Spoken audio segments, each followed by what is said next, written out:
The metallic taste of blood pooled in my mouth as I pressed my cheek against the cold bathroom tiles. My hands trembled as I gripped the edge of the sink, knuckles white, trying to steady myself against the wave of nausea that crashed through me. The fluorescent light above flickered. Once, twice, casting shadows that danced across the cracked mirror before me. I didn't want to look. I couldn't look. But I did. The woman staring back at me was barely recognizable. A split lip, already swelling purple. A bruise blooming across my left cheekbone like some grotesque flower.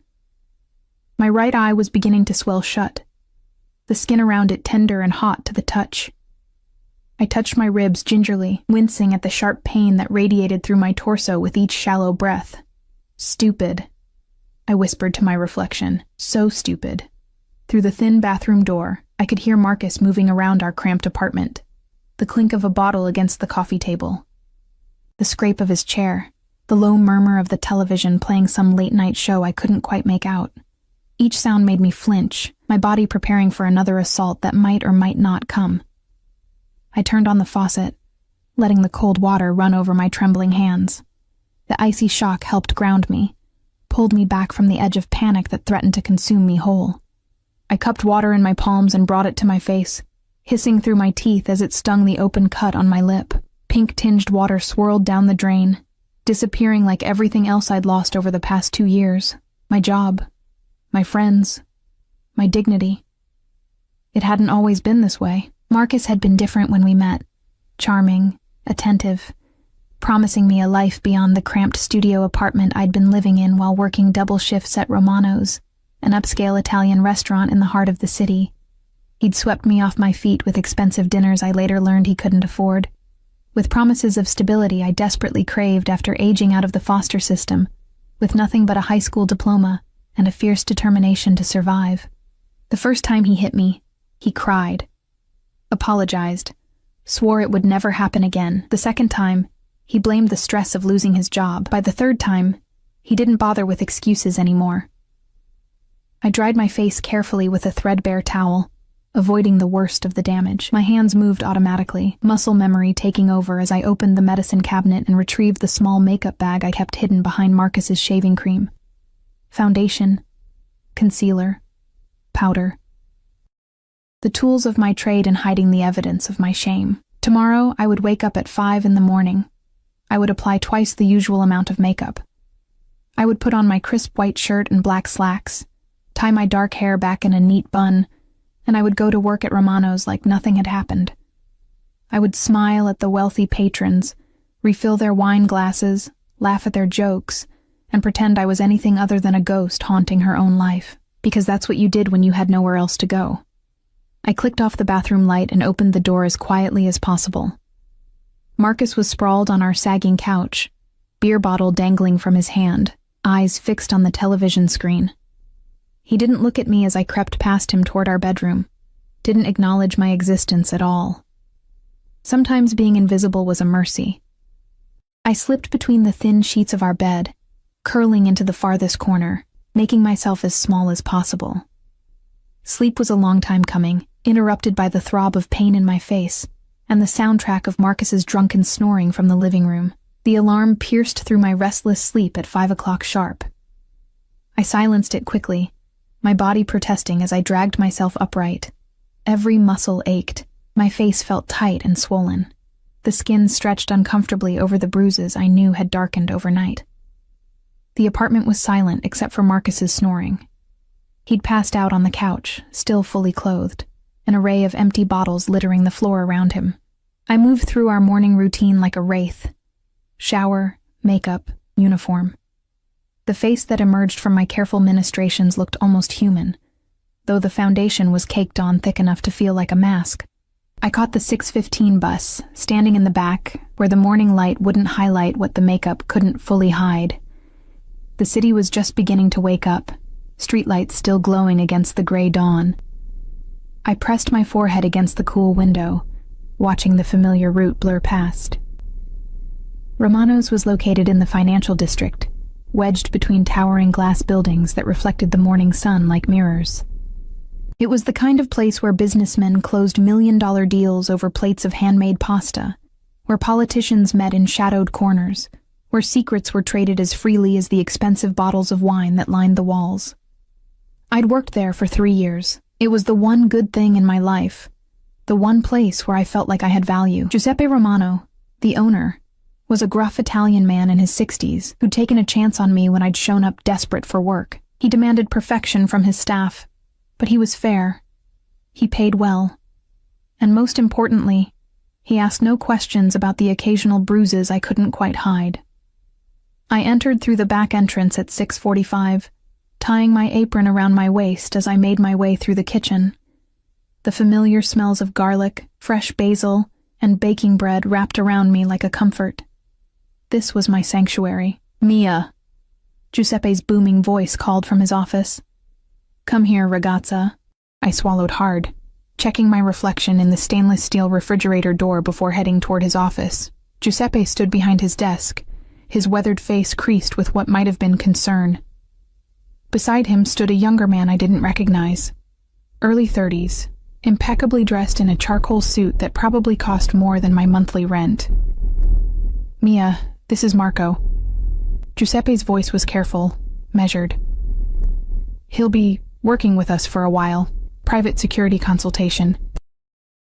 The lie was obvious, but I nodded anyway. Giuseppe had connections. Everyone knew that. Romano's was neutral territory, in a city carved up by invisible borders and unspoken agreements. Marco extended his hand, and I took it automatically. His grip was firm but brief, his dark eyes scanning my face with an intensity that made me want to look away. He was handsome in a dangerous way. Sharp jawline, dark hair styled perfectly, eyes that seemed to see everything and miss nothing. "Pleasure," he said, his voice smooth as aged whiskey. I murmured something appropriate and escaped back to the main dining room, my heart hammering for reasons I couldn't quite name. Something about the way he'd looked at me made my skin prickle with awareness. Like he'd seen through the makeup, through the carefully constructed facade, straight to the broken thing underneath. The morning shift passed in a blur of preparation. We set tables with precise care. Silverware aligned perfectly, water glasses positioned just so, fresh flowers arranged in crystal vases.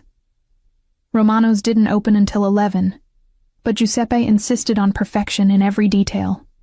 I was polishing wine glasses when I felt someone watching me. I turned to find Marco leaning against the bar, his attention fixed on me with an unsettling focus. He'd removed his suit jacket, rolled up his sleeves to reveal forearms corded with muscle and scattered with scars that told stories I didn't want to know. "You're good at that," he said, nodding toward the glass in my hands. 3 years of practice. I set down the glass and picked up another, keeping my hands busy so I wouldn't have to meet his eyes. "Giuseppe says you're his best server." Giuseppe is generous with his praise. I doubt that.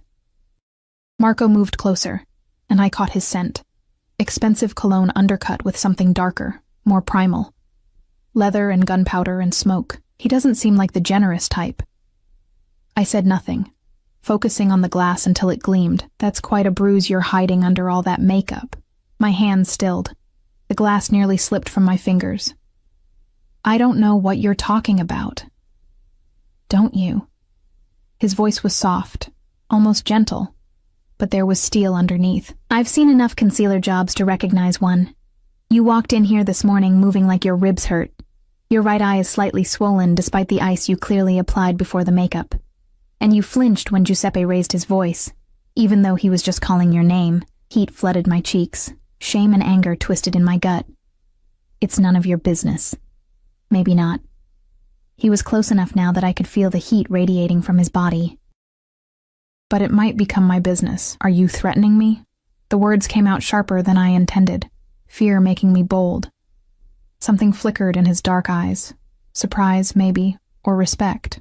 "No, Mia. I'm not threatening you." "Then what are you doing?" Before he could answer, Giuseppe emerged from the kitchen, clapping his hands. "Enough standing around. Marco, I need to show you the security system. Mia, the Castellano party will be here at noon. Make sure their usual table is perfect." Marco held my gaze for one more heartbeat, and something passed between us, a recognition, perhaps, of kindred damage. Then he turned and followed Giuseppe, leaving me alone with my trembling hands and the uncomfortable sensation that my carefully constructed walls had just developed their first crack.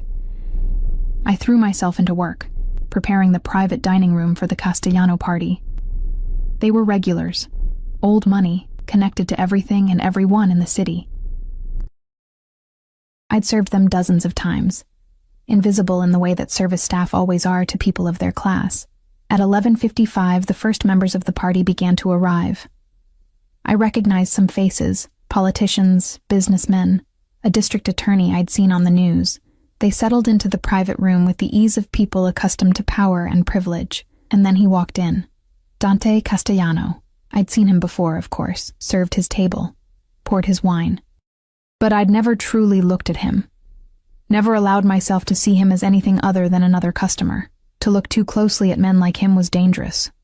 But now, as he entered Romano's flanked by two massive men in dark suits, I couldn't help but stare. He was young. Couldn't have been more than 32, 33. Tall and lean, moving with a predator's grace. His suit was black and perfectly tailored, his dark hair styled in a way that probably required more effort than it appeared. But it was his face that captured attention. Beautiful in a cruel sort of way. All sharp angles and cold eyes that swept the room with calculated precision. Power radiated from him like heat from pavement in summer. Every person in the restaurant felt it. Conversations quieted, heads turned. Giuseppe himself came out to greet him, shaking his hand with a deference I'd never seen him show anyone else. I pressed myself against the wall near the kitchen, trying to become invisible again. But those cold eyes found me anyway, sweeping over me with the same clinical precision Marco had used earlier. For a moment, his gaze lingered on my face, and I saw something flicker there. Recognition? Curiosity? Before he turned away and disappeared into the private dining room. My hands were shaking again. I didn't know why. Dante Castellano was just another customer. Just another wealthy man in a city full of them. Except he wasn't. Everyone knew the Castellano name. Everyone knew what it meant. And everyone with half a brain knew to stay far, far away from the family's business. Mia. Giuseppe appeared at my elbow, his voice low. "You'll be serving the private room today. Marco will be standing in. Security. Giuseppe, They requested you specifically." His eyes were worried. "I would say no, but you didn't say no to the Castellanos." I understood. I straightened my spine, checked my makeup one more time in the reflection of a picture frame, and pushed through the doors into the private dining room. 12 men sat around the table. Dante Castellano sat at the head, flanked by his security. Marco stood near the wall, his eyes tracking my every movement. The air was thick with cigar smoke and expensive cologne, and something else.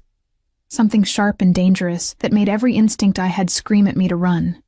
"Gentlemen," I said, my voice steady despite the fear crawling up my spine. "Welcome to Romano's. May I start you with drinks?" I moved around the table, taking orders, pouring water, pretending I didn't notice the way some of them looked at me. Assessing, dismissive, predatory. I'd grown used to those looks. In my world, women like me were disposable. But when I reached Dante Castellano, everything changed.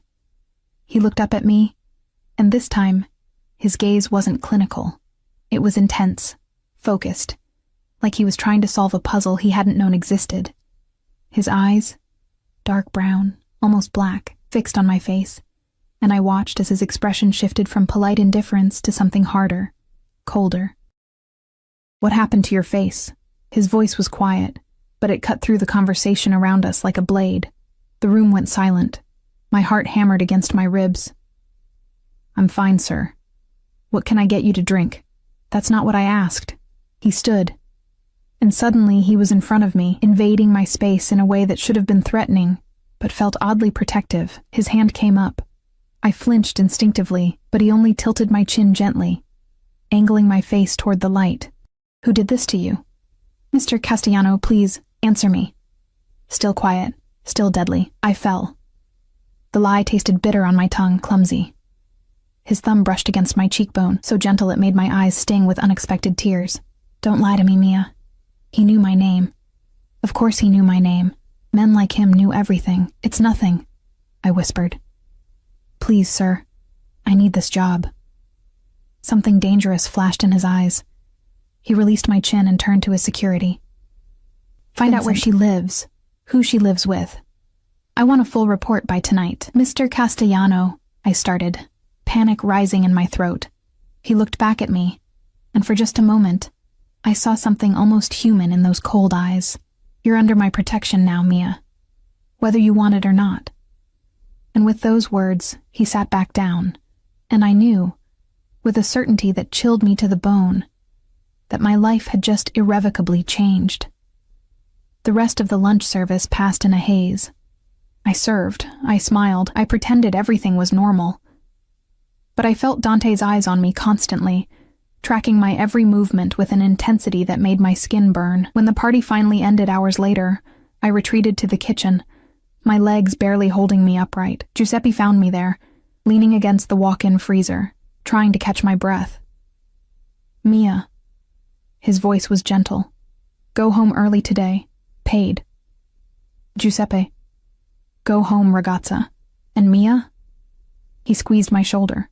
Whatever happens next, it's out of my hands now. I'm sorry. I didn't understand what he meant, not then. I changed out of my uniform in the staff bathroom, my hands still trembling as I pulled on my jeans and hoodie. When I emerged into the alley behind Romano's, the sun was beginning to set, painting the sky in shades of orange and purple. A black Mercedes was parked at the mouth of the alley. Marco stood beside it, his expression unreadable. Get in, he said. I'm taking the bus. Not anymore. He opened the back door. Boss's orders. You get a ride home from now on. I don't need... Mia, his voice was firm. Get in the car, or I'll put you in it. Your choice. I got in the car. The drive to my apartment complex was silent except for the quiet hum of the engine. Marco didn't speak, didn't explain. When we pulled up in front of my building, a rundown complex on the wrong side of town, he turned to look at me. Lock your doors tonight, he said. And Mia, Castellano doesn't make empty threats. If he said you're under his protection, that's exactly what you are. I fled into my building without responding, my heart racing. Protection, what did that even mean? And why would someone like Dante Castellano care about a broken-down waitress with nowhere to go and no one to help her? The apartment was dark when I entered. Marcus wasn't home yet. Probably at whatever bar would still serve him. I should have felt relieved. Instead, I felt terrified. I locked the door, drew the curtains, sat on the edge of the bed and waited. Waited for what? I wasn't sure. But something was coming. I could feel it building like a storm on the horizon, dark and inevitable, and utterly beyond my control. And when Marcus finally stumbled home 3 hours later, stinking of whiskey and rage, I stayed silent as he grabbed my hair and threw me against the wall. I stayed silent as his fists found my ribs again, my back, my arms. I stayed silent because I'd learned long ago that fighting back only made it worse. But as I curled into a ball on the floor, tasting blood and swallowing screams, I thought of cold, dark eyes and a quiet promise. You're under my protection now. And I wondered if, come morning, Marcus would understand what that truly meant. I woke to the sound of my own whimpering. The morning light filtered through the thin curtains, gray and weak, casting everything in shades of bruise. I was still on the floor where I'd fallen. My body curled protectively around itself. Every breath felt like broken glass scraping against my lungs. My ribs screamed in protest as I tried to move. Marcus was already gone. He always left early after the bad nights, disappearing before I could see the regret that might or might not flicker across his face. The apartment smelled like stale beer and something sour. Fear, maybe, or shame. Both, probably. I pulled myself upright using the edge of the bed, biting down on my lip to keep from crying out. The taste of copper flooded my mouth. Again. Always again. The bathroom mirror revealed the damage with brutal honesty. Yesterday's bruises had darkened overnight, painting my face in shades of purple and yellow that no amount of makeup could fully disguise. New ones had joined them, a handprint on my throat, fingerprint bruises on my upper arms, a split in my eyebrow that had bled onto the pillow. I looked like a victim. I looked like exactly what I was. My phone buzzed on the bathroom counter. A text from an unknown number. Car will be there at 6:30. Don't keep it waiting. M. Marco. Of course. I wanted to text back, to tell him I didn't need a ride, didn't need protection, didn't need anything from people like Dante Castellano, but my fingers hovered over the screen without typing. What would be the point? Men like that didn't take no for an answer. The shower felt like punishment, hot water finding every cut and bruise with unerring accuracy. I stood under the spray until it ran cold, washing away blood and tears, and the scent of violence that seemed to cling to my skin. Makeup took longer today, layer after layer of concealer, foundation thick enough to hide the worst of it. I used every trick I'd learned, color corrector for the bruises, powder to set it all, contour to redirect attention. When I finished, I looked almost human. Almost normal. The black Mercedes was idling in front of my building at exactly 6:30. Marco didn't get out, didn't open the door for me. I climbed into the backseat on my own, wincing as the movement pulled at my injured ribs. The interior smelled like leather and that same expensive cologne I'd noticed yesterday. My stomach twisted with anxiety. "Morning," Marco said, his eyes finding mine in the rearview mirror. I said nothing. What was there to say? "Boss wants to see you before your shift." My heart stuttered. "Why?" "That's between you and him." His tone was neutral, giving nothing away. "Don't worry. He doesn't bite. Usually, the joke, if it was a joke, did nothing to calm my nerves." We drove in silence through the waking city. Instead of turning toward Romano's, Marco navigated through streets I didn't recognize, heading into a part of town where buildings grew taller and more expensive with each passing block. Old money lived here. Power lived here.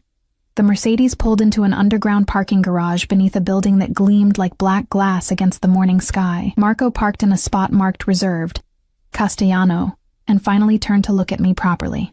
"5th floor," he said. "Elevator's that way. He's expecting you. What if I don't want to go up?" Something that might have been sympathy flickered across his face. "Then I'll carry you up. Either way, you're going up." I got out of the car. The elevator was all mirrors and polished chrome, showing me my reflection from every angle.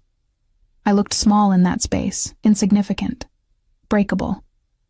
I pressed the button for the 5th floor with a trembling finger and watched the numbers climb. The doors opened onto a private foyer. All marble floors and expensive art and floor-to-ceiling windows overlooking the city. A receptionist sat behind a sleek desk, her blonde hair pulled back in a severe bun, her expression carefully neutral. "Mia?" she asked, though she clearly already knew who I was. I nodded. "Mr. Castellano is in his office, through those doors straight ahead." My legs felt like water as I crossed the foyer. The double doors were heavy, solid wood that probably cost more than everything I owned. I raised my hand to knock, but before my knuckles could connect, a voice called out from inside. "Come in, Mia." He knew. Of course he knew. I pushed open the door. Dante Castellano's office was exactly what I expected. Luxurious without being ostentatious, powerful without being loud, dark wood furniture, more windows showcasing the city spread out below like a kingdom. He stood behind his desk, phone pressed to his ear, one hand in his pocket. He looked different without the crowd of men surrounding him, younger, more dangerous. He held up a finger, 1 minute, and continued his conversation in rapid Italian. I caught only fragments, but his tone was cold, dismissive. When he finished, he set the phone down with careful precision and finally looked at me, really looked at me. His expression went from neutral to something dark and furious in the span of a heartbeat. He crossed the space between us in 3 long strides, and before I could step back, his hands were on my face, tilting it toward the light streaming through the windows. He did this. It wasn't a question. "After I specifically told Vincent to watch your building. I don't know what you're talking about. Don't." His voice was soft, but carried the weight of absolute authority. "I've spent my entire life learning to read people, Mia. You're not a good liar." His thumbs traced the edges of the new bruises with a gentleness that made my throat tight. This close, I could see details I'd missed yesterday. A small scar through his left eyebrow, flecks of amber in his dark eyes, the sharp line of his jaw clenched with barely controlled rage. "Who is he?" Dante asked. "Nobody," Just name. The command in his voice made me answer before I could think better of it. Marcus. Marcus Cole. My husband. Something dangerous flashed across his face. Husband. Yes. You don't wear a ring. I pulled my hands from his, wrapping my arms around myself protectively. He sold it, 6 months ago, for drinking money. Dante's jaw tightened. He turned away from me, walking to the windows, his hands clenched into fists at his sides. When he spoke again, his voice was carefully controlled. How long? 2 years. The marriage. I couldn't say it. Couldn't name what Marcus did to me night after night. The abuse. Dante finished for me, his tone flat. 2 years of him putting his hands on you, beating you, terrorizing you in your own home. Shame burned in my chest. It's not what? Not that bad? Not his fault? He turned back to me, and the fury in his eyes stole my breath. Let me make something very clear, Mia. What's happening to you is not acceptable. It's not normal. And it ends today. You can't just... I can do whatever I want. He moved closer again, crowding my space in a way that should have frightened me, but didn't. This is my city. These are my streets, and you are under my protection now. That means nobody touches you without consequences. I don't understand. My voice came out small, broken. Why do you care? I'm nobody. I'm just a waitress. You don't even know me. For a long moment he said nothing. His eyes searched my face like he was looking for something specific, some answer to a question I didn't understand. When he finally spoke, his voice was softer, almost sad.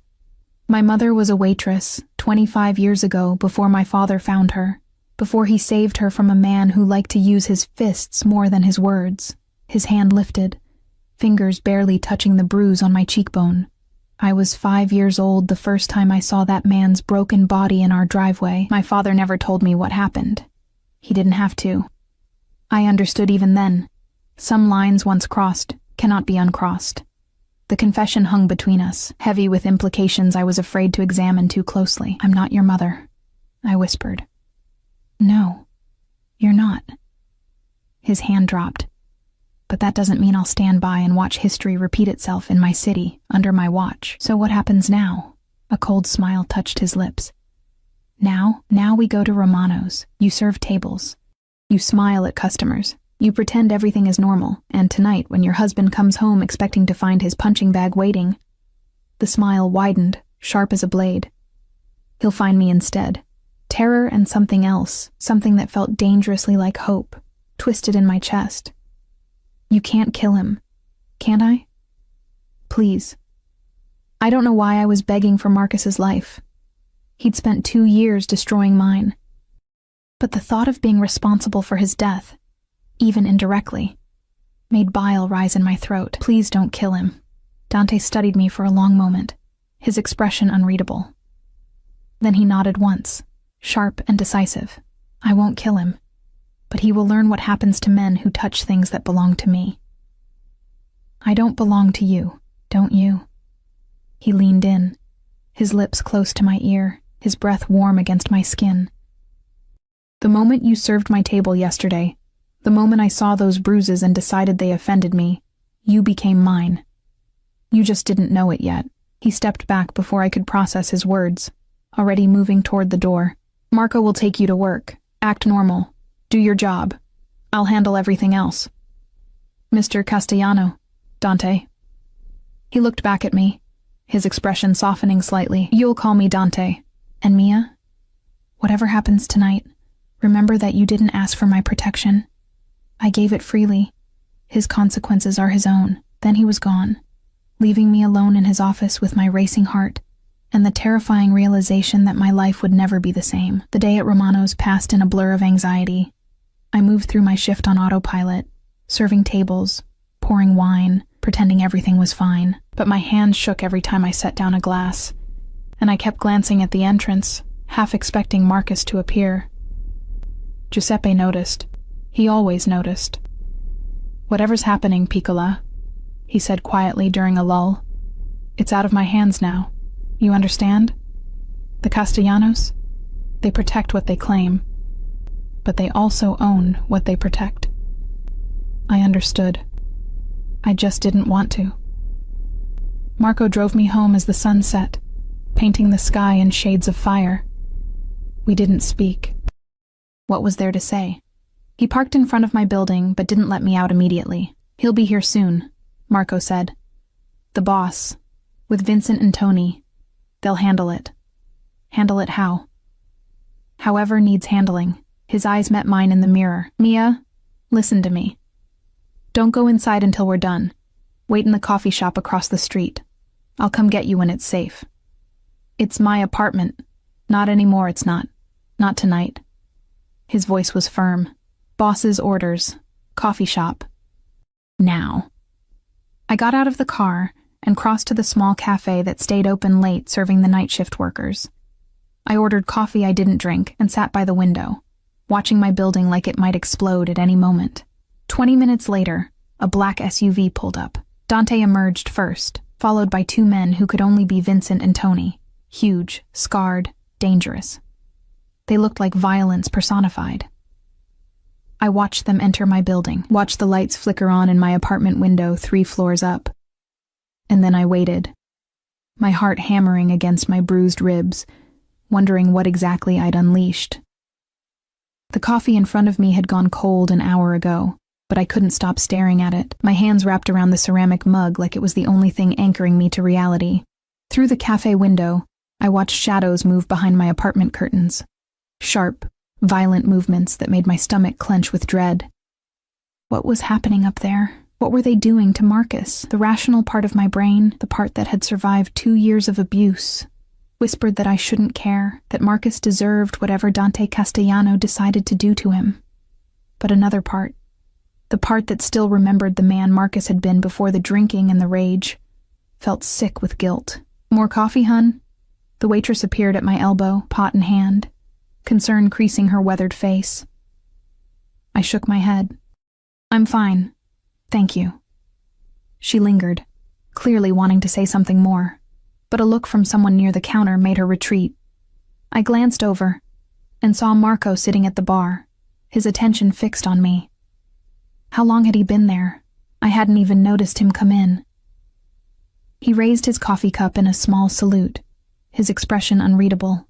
My apartment lights went dark, my breath caught in my throat. I half rose from my seat, panic flooding through me, but Marco was already moving. He crossed the cafe in 3 strides and put a firm hand on my shoulder, pressing me back down. Stay, he ordered quietly. They're coming down now. Is he? I couldn't finish the question. Alive? Yes. The boss keeps his promises. Marco's tone was neutral, but something flickered in his eyes. Breathing? Also yes. Walking. That's going to be questionable for a few weeks. I should have felt relieved. Instead, I felt nauseous. The cafe door opened and Dante walked in. He looked exactly the same as he had this morning. Suit still immaculate, hair still perfectly styled, expression still coldly controlled. But there was something different about him now, something dark and satisfied that made him seem more dangerous than ever.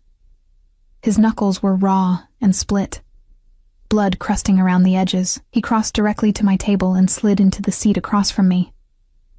Up close, I could see the splatter of blood on his collar, barely visible against the black fabric. His eyes were hard, glittering with an emotion I couldn't name. It's done, he said simply. What did you do to him? What needed doing? He reached across the table and took my hand, his thumb rubbing circles against my palm. The gesture was almost tender, completely at odds with the violence I knew he'd just committed. He won't touch you again, Mia. He won't even look at you again. I made certain of it. You said you wouldn't kill him, and I didn't. He's alive, conscious, and very aware of the new reality of his situation. Dante's smile was cold. I explained in detail what would happen if he ever came within 100 feet of you again. I also explained what would happen to everyone he's ever cared about if he decided to ignore that warning. He understood.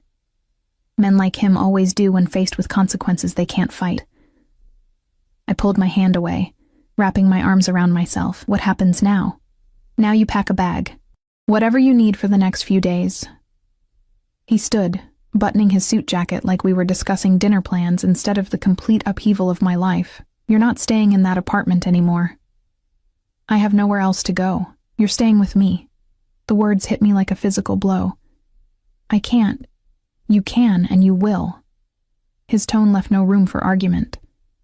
"Your building isn't safe. Half the locks don't work. There's no security. And your neighbors are either too drunk or too scared to help if something happens. I'm not leaving you vulnerable while Marcus licks his wounds and decides whether he's stupid enough to try for revenge. So I'm what? Your prisoner now?" Something dangerous flashed in his eyes. "You're my responsibility. There's a difference." "I don't see one." He leaned down, his hands braced on either side of my chair, caging me in. This close, I could smell copper and cologne and something uniquely him. Power and darkness and barely restrained violence. "Let me make this very clear, Mia. You can walk out of here right now. I won't stop you. You can go back to that apartment, back to waiting for the next time Marcus decides to use you as a punching bag. Back to pretending that makeup and lies will protect you from the inevitable." His voice dropped lower, softer, more dangerous.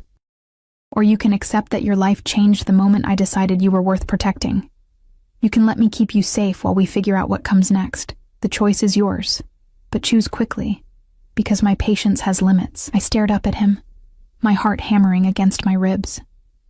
Every instinct I had screamed that this was wrong, that trading one controlling man for another, even if Dante wore expensive suits and spoke in cultured tones, was just another form of prison.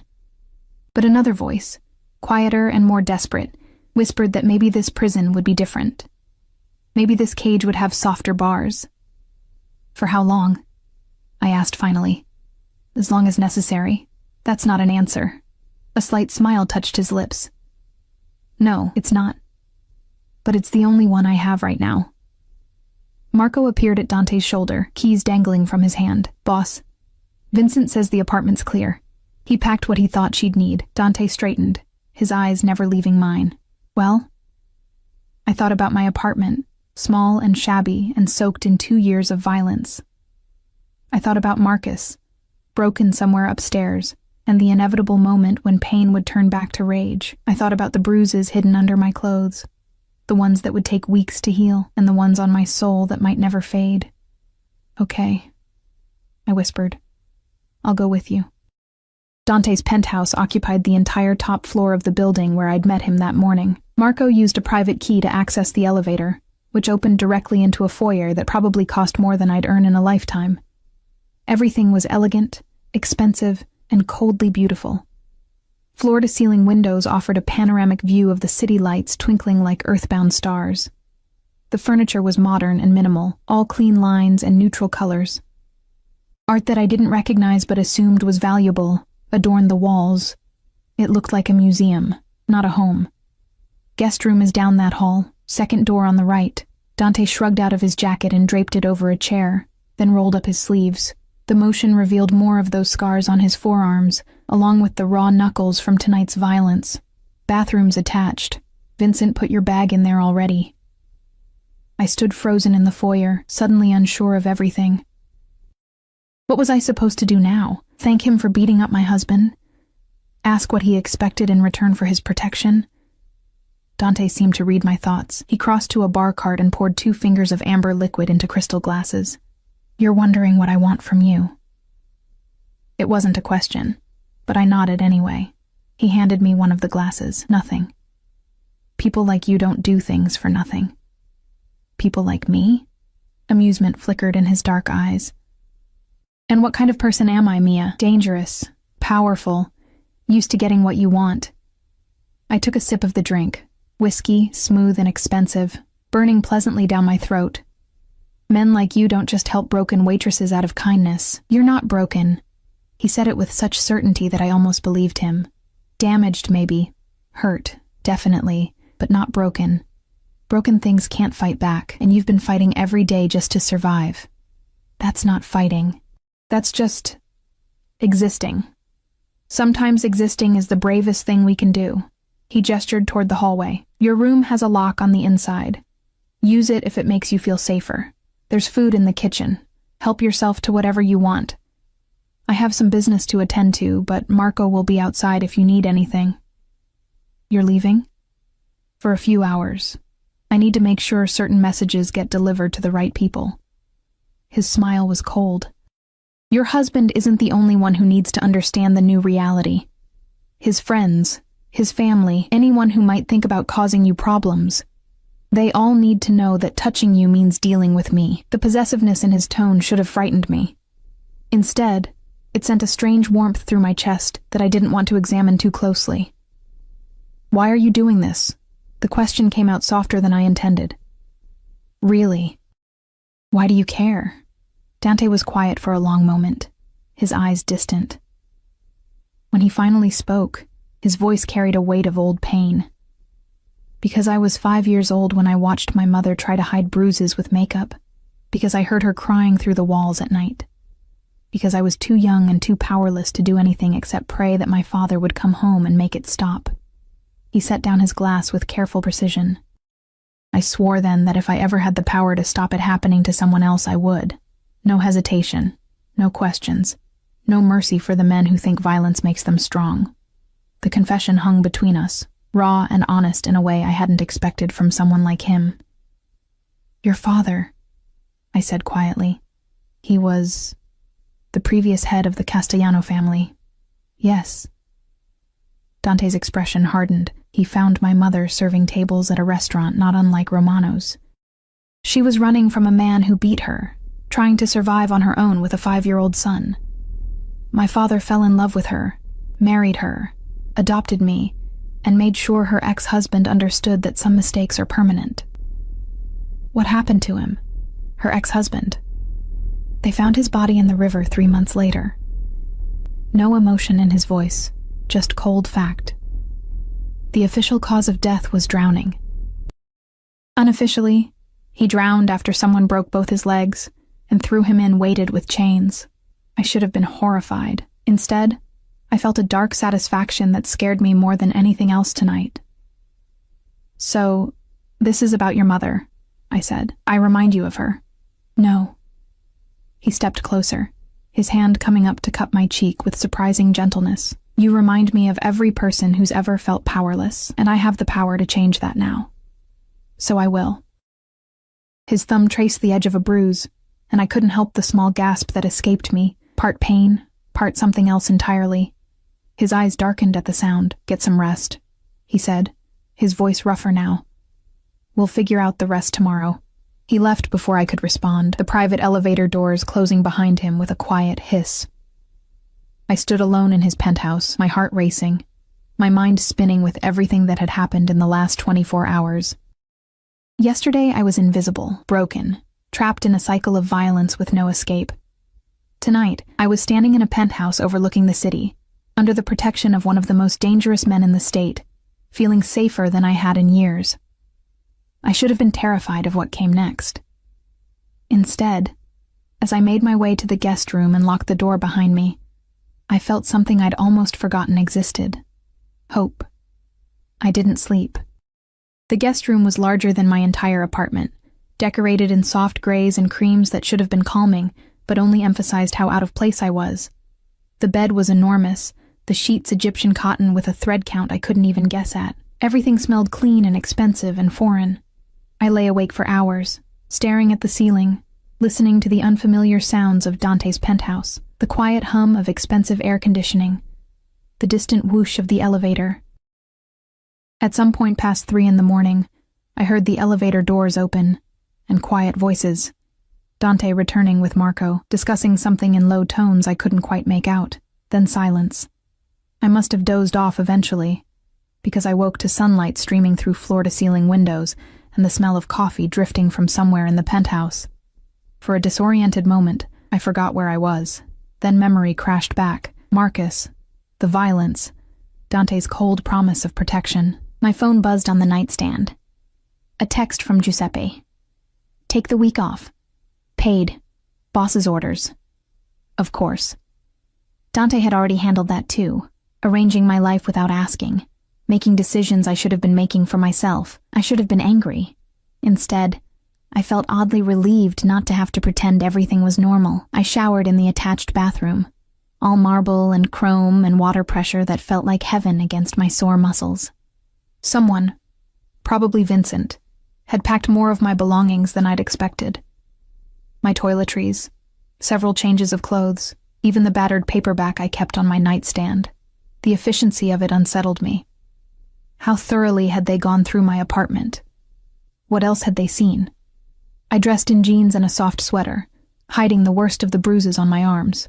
The ones on my face were fading slowly. The makeup I applied this morning less like a mask and more like a precaution. When I finally emerged from the guest room, I found Dante in the kitchen. He stood at the counter in dark slacks and a white dress shirt, sleeves rolled to his elbows, reading something on his tablet while drinking espresso from a tiny cup. His hair was still damp from a shower, and without the armor of his full suit, he looked younger, almost approachable. Until he glanced up and I saw his eyes. Those were the same, dark, intense, missing nothing. "Morning," he said, setting down the tablet. "There's coffee in the pot. Fresh pastries from the bakery downstairs if you're hungry." I poured coffee, needing something to do with my hands. "You didn't have to do all this." "Do what?" "Any of it. The clothes, talking to Giuseppe, letting me stay here." I wrapped my hands around the warm mug. "I'm not your responsibility. We've had this conversation." He came around the counter, moving into my space with that predatory grace that made my pulse quicken. "You became my responsibility when I decided you were. The rest is just logistics. I'm not a problem to be solved. No. You're a person who needed help and didn't know how to ask for it." His voice was matter of fact, but his eyes held something warmer. "There's no shame in that, Mia." Before I could respond, the elevator chimed. Marco stepped out, followed by a woman I didn't recognize. Late 50s, elegant in a navy suit, carrying a leather briefcase. "Boss," Marco said. "Mrs. Chen is here." Dante nodded. "Thank you, Marco." He turned to me. "Mia, this is Rebecca Chen. She's a lawyer, one of the best in the state." Mrs. Chen offered her hand, her grip firm and professional. "Ms. Torres, it's nice to meet you, though I wish it were under better circumstances." I shook her hand, confused. "I don't understand. Why do I need a lawyer?" "Because you're filing for divorce," Dante said calmly, like he was discussing the weather. "Mrs. Chen specializes in domestic abuse cases. She'll handle everything. The paperwork, the restraining order, all of it. You just need to answer her questions honestly." The room tilted slightly. "You can't just decide I'm getting divorced." "Can't I?" He moved closer, his voice dropping. "Tell me you want to stay married to him. Tell me you want to spend the rest of your life looking over your shoulder, wondering when the next beating will come. Tell me you love him despite everything he's done to you." I opened my mouth, but no words came, because he was right. I didn't love Marcus, hadn't loved him in longer than I wanted to admit. But divorce meant lawyers and courts and confrontation, and I'd spent 2 years learning that confrontation only brought pain. "I can't afford a lawyer," I said finally, grasping for any excuse. "Already handled," Dante replied. "Mrs. Chen works for me. Consider it part of my protection services." Mrs. Chen's expression softened. "Ms. Torres, I understand this is overwhelming. But I promise you, I've handled hundreds of cases like yours. We'll make this as painless as possible. Your husband will be served papers today. Given the documented abuse and the restraining order I'll file simultaneously, you won't have to see him or speak to him at all." "Documented abuse?" My voice came out small. "The photographs Vincent took last night when you were at the cafe. The medical records we obtained from the 3 times you went to urgent care in the past year. The testimony from your co-workers who witnessed your injuries." She set her briefcase on the counter and extracted a folder. "We have everything we need, Ms. Torres. You just need to give me permission to proceed." I looked at Dante, this dangerous man who'd inserted himself into my life without invitation, who was systematically dismantling everything familiar, even if that familiar was toxic. "Why are you doing all this?" "Because you won't do it for yourself." No judgment in his tone, just observation. "Because women like you, good women, kind women, have been taught that suffering in silence is noble, that protecting your abuser is somehow your responsibility. I'm here to tell you it's not. And what do you get out of it?" Something flickered across his face. Surprise, maybe, or respect. The satisfaction of knowing I used my power for something that matters. And he hesitated, which seemed uncharacteristic for him. Your trust, eventually, if I earn it.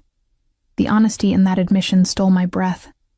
This wasn't just about his mother, about old trauma reshaping itself into current action. This was about me, about seeing me as a person worth protecting, worth fighting for.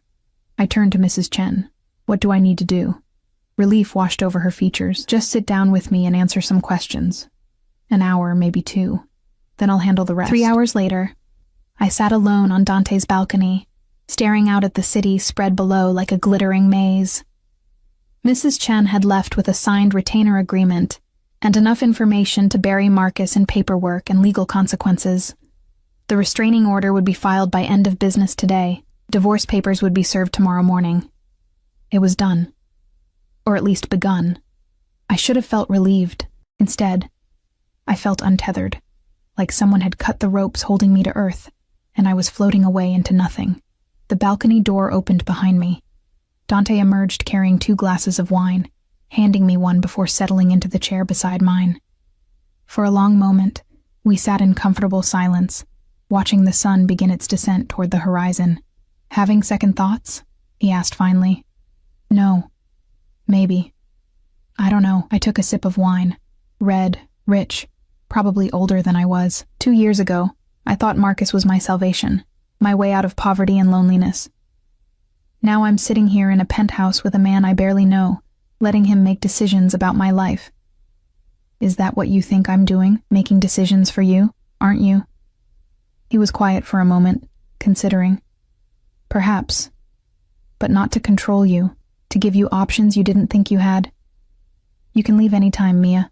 Walk out that door and never look back. I won't stop you. But I will make sure you're safe when you do. Because of your mother. Because of you. He turned to look at me, his dark eyes intense in the fading light. My mother was my mother. You're something else. What am I? I don't know yet. The confession seemed to cost him something. But I intend to find out. My heart hammered against my ribs. This was dangerous territory, this thing building between us. I was vulnerable, freshly escaped from one bad situation, and he was powerful, beyond measure. Every logical part of my brain screamed that this was a recipe for disaster, but logic had never kept me warm at night. Dante. His phone buzzed, interrupting whatever I'd been about to say. He glanced at it, and his expression darkened. I need to handle something. Are you all right here for a few hours? I'm fine. What's wrong?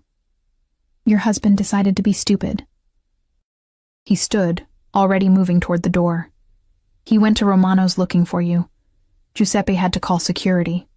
Fear lanced through me. Is Giuseppe okay? He's fine. Marcus is the one who's going to have problems. Dante's voice was cold, controlled rage. I specifically told him what would happen if he tried to find you. He chose not to listen. Now he'll learn the hard way. Please don't kill him. I stood, following him inside. I know I keep saying that, but I won't. He stopped at the elevator, turning to face me. But Mia, understand something. My restraint has limits. If he continues to be a problem, if he puts you or anyone else in danger, those limits will be reached. And when they are, I won't hesitate. The elevator doors opened. Marco stepped out, his expression grim. Boss, we've got a situation. Marcus Cole showed up at Romano's with 3 friends. They're making threats, saying if Mia doesn't show her face, they'll start breaking things. Dante's jaw clenched. How many of our people are there? Vincent and Tony are already on site. I've got 4 more en route. Good. Dante stepped into the elevator, then looked back at me. Lock the door behind me. Don't open it for anyone except Marco. Understood? I nodded, my throat too tight to speak. The doors closed, and he was gone. I stood frozen in the foyer, my heart racing. This was my fault. Marcus was acting out because of me, endangering Giuseppe and the restaurant I loved because I dared to accept help. Maybe Dante was wrong. Maybe I was broken after all, because broken things didn't just hurt themselves. They damaged everything they touched. I retreated to the guest room and locked the door, curling up on the bed fully clothed. Through the windows, the city lights began to wink on, transforming the landscape into something beautiful and cold. Somewhere out there, Dante was dealing with Marcus. Somewhere out there, violence was being committed in my name, and I couldn't even say I was entirely sorry for it. My phone buzzed. A text from an unknown number. You think you can hide behind Castellano? You're still my wife. I'll find you. My hands shook as I took a screenshot and forwarded it to Marco. Within seconds, my phone rang. Mia. Marco's voice was tight. Where did this come from? I don't know. Unknown number. Don't respond. Don't engage. I'm forwarding this to the boss and Mrs. Chen. A pause. He's really stepping in it now, making threats while we're filing a restraining order. His lawyer's gonna love that. Is Dante okay? Boss is always okay. He's handling it. Another pause. Listen, Mia. I know this is scary, but you did the right thing. Men like Marcus don't stop until someone makes them stop. Boss is just making sure he stops permanently. After Marco hung up, I lay in the darkening room, clutching my phone like a lifeline, waiting for news, waiting for Dante to return, waiting for my new life to begin, even though I had no idea what shape it would take. All I knew was that there was no going back. Whatever happened next, I was committed to this path now. For better or worse, I belonged to Dante Castellano's world, and that terrified me almost as much as it thrilled me. Dante returned just after midnight. I'd been dozing on the couch, unable to face the emptiness of the guest room, when the elevator chimed. My eyes snapped open, adrenaline flooding through me as I sat up. But it was only him, looking tired and disheveled in a way I hadn't seen before. His shirt was untucked, the top buttons undone. Blood splattered across his collar. More than last time. You're still awake, he said, loosening his tie as he crossed to the bar. I was worried. The admission came out before I could stop it. He glanced at me, something softening in his expression. About me? About what you were doing? About Marcus? I stood, wrapping my arms around myself. About all of it. Dante poured himself a drink, whiskey, straight, and downed it in one swallow. Then he poured another and brought it to where I stood. Your husband and his friends are currently enjoying the hospitality of St. Mary's emergency room. Broken noses, a few cracked ribs, one dislocated shoulder. Nothing permanent, but painful enough to make a point. And the restaurant? Giuseppe's fine. Not a scratch on him or his property. We made sure the altercation happened in the alley out back. He took a sip of his drink. Marcus violated the restraining order before it was even officially filed. Mrs. Chen is having a field day with the evidence. Between the threats, the attempted assault, and the text message, he's looking at jail time. Significant jail time. Relief and guilt warred in my chest. I never meant for any of this to happen. I know you didn't. He set down his glass and reached for me, his hands settling on my shoulders. But it needed to happen. Men like Marcus don't just wake up one day and decide to be better. They escalate until someone stops them. I stopped him. That's not your fault. It's his consequence. I looked up at him. This dangerous man who'd appointed himself my protector, and felt something shift inside me. He was standing so close I could smell the copper tang of blood mixed with his cologne. His hands on my shoulders were warm, steady, grounding me when I felt like I might fly apart. I don't know how to thank you, I whispered. Don't thank me yet.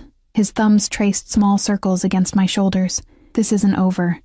Marcus will go to jail, yes, but he has family, friends, people who might decide that causing you problems is worth the risk.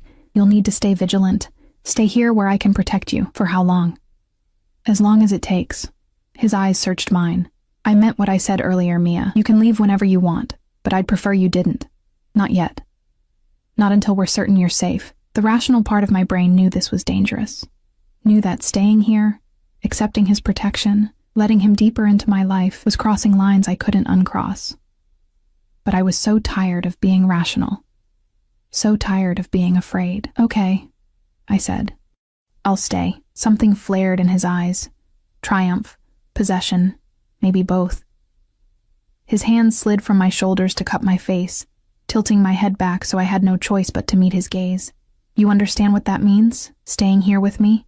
My heart hammered against my ribs. I'm not sure. It means you're mine to protect, mine to care for, mine to... He stopped himself, jaw clenching. It means I'll do whatever necessary to keep you safe, even from yourself if needed. The possessiveness in his tone should have frightened me. Instead, it sent heat coursing through my veins. And what do you get out of this arrangement? You. The word was barely a whisper. I get you. Here. Where I can see you. Where I know you're safe. Where no one can hurt you without going through me first. His thumb traced the edge of my healing lip, and I couldn't suppress the small gasp that escaped. His eyes darkened at the sound. Dante, tell me to stop. His voice was rough, strained. Tell me this is wrong, that it's too soon, that you're not ready. Tell me to walk away and I will. But I couldn't. Because despite everything, the violence, the chaos, the complete upheaval of my life, I'd never felt safer than I did in this moment, standing in his arms while the city glittered below us. Instead of speaking, I rose on my toes and pressed my lips to his. The kiss was soft at first, tentative, like we were both testing boundaries neither of us fully understood, but then his arms wrapped around me, pulling me flush against him, and the kiss deepened into something desperate and hungry. His hands tangled in my hair, tilting my head to deepen the angle, and I melted into him, giving myself over to sensation. When we finally broke apart, both breathing hard, his forehead rested against mine. This is a terrible idea, he murmured. Probably. You're vulnerable. Freshly out of an abusive marriage. I should know better. Should you? I pulled back enough to meet his eyes. Or should I finally get to make my own choices about who I want to be with? A smile tugged at his lips. Is that what this is? A choice? Yes. And it was. For the first time in years, I was choosing something for myself. Not because I was desperate or afraid or had no other options. I'm choosing you, whatever that means. It means everything changes. His hands framed my face again, his expression serious. I'm not an easy man, Mia. I have enemies. My world is dangerous, and I'm possessive in ways that will probably drive you crazy. More possessive than locking me in a penthouse for my own protection? Much more. But he was smiling now, genuinely smiling in a way that transformed his entire face. I don't share. I don't do casual. And once I claim something as mine, I don't let go easily. Claim? I raised an eyebrow. I'm not a possession. No, you're not. You're something far more valuable. He kissed me again, softer this time. You're the first thing in a very long time that I want to protect, not because I have to, but because I want to.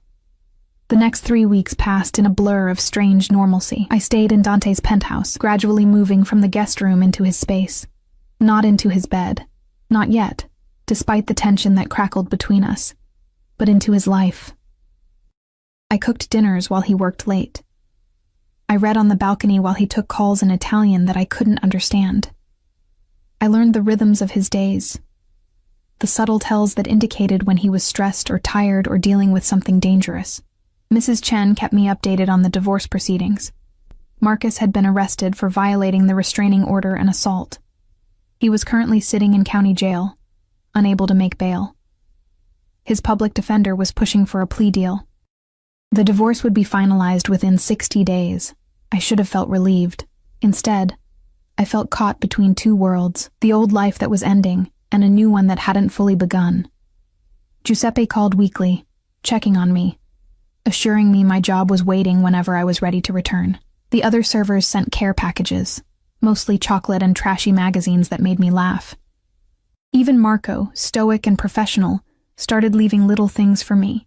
A book he thought I'd like, pastries from my favorite bakery, a weighted blanket when he noticed I had trouble sleeping. But it was Dante who consumed my thoughts.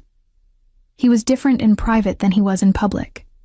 Softer, more vulnerable, though he tried to hide it. I learned that he had nightmares, waking sometimes in the early hours with a gasp, and reaching for the gun he kept in his nightstand. I learned that he called his mother every Sunday, speaking in rapid Italian while pacing the balcony. I learned that despite the violence his world demanded, He was gentle with me, always checking, always asking permission before crossing boundaries.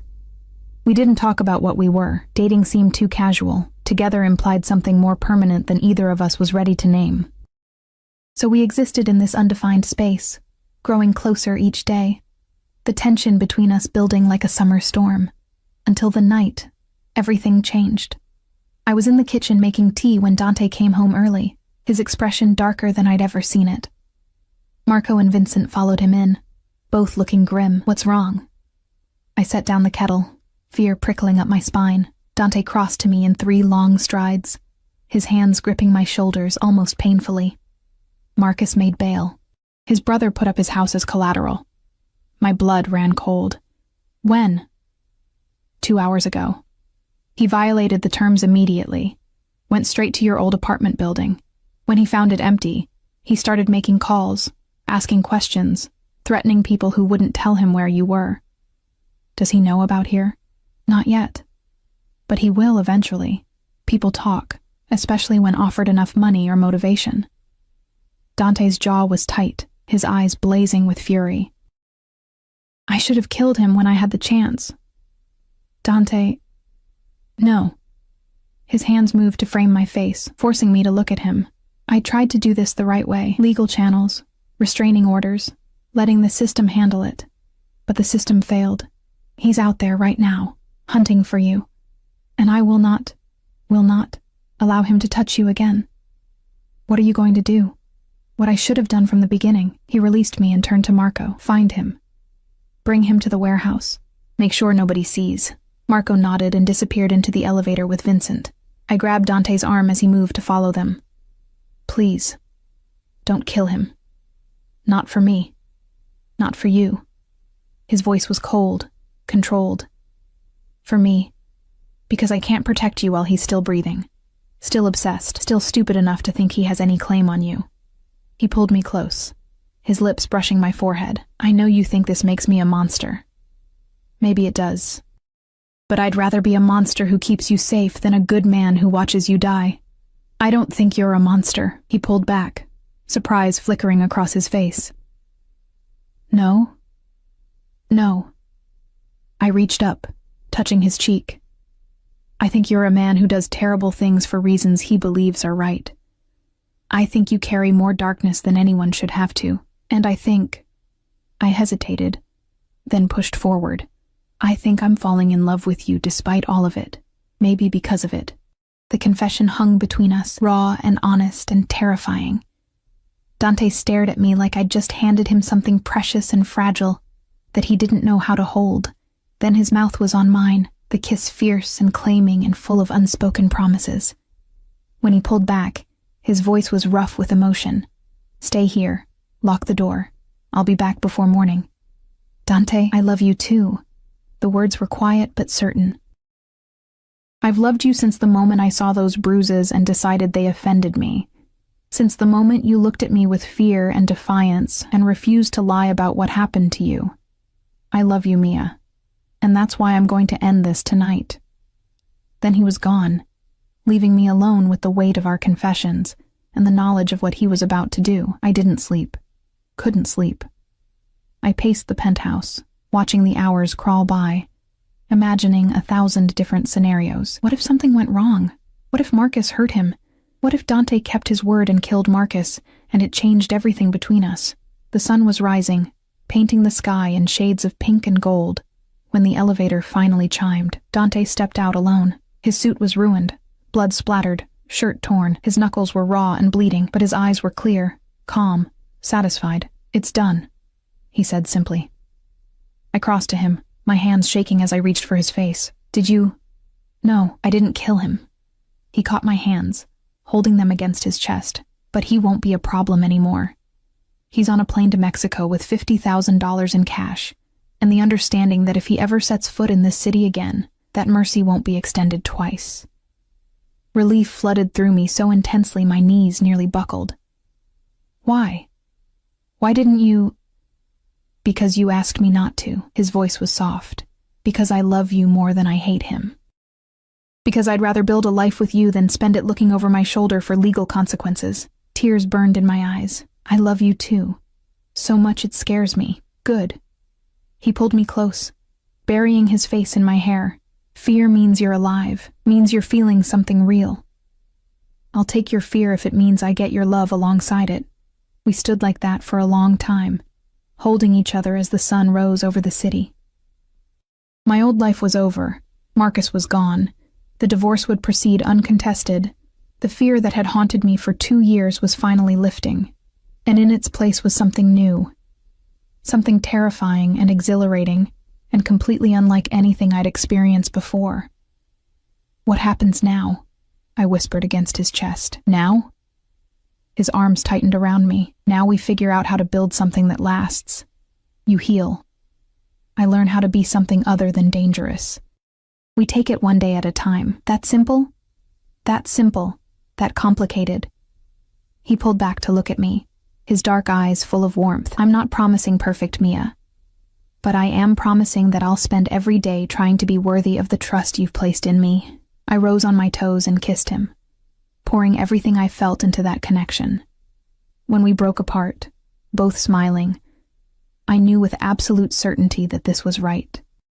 That despite the chaos and violence and darkness that brought us together, what we'd found was real.